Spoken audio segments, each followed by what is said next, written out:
Again, these are an 18 by 9.5 and a 0 offset square setup all the way around with a 275 4018 Continental Extreme Contact DWS06.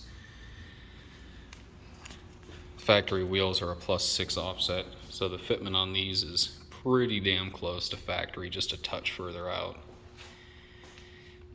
I think it definitely fits the character of the car. All around, it's got about a 4.25 inch lip. I think it's closer to 4.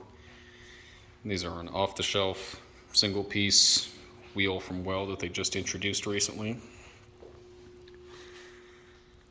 Definitely fits the character of the car much better, I think, than the factory stocks.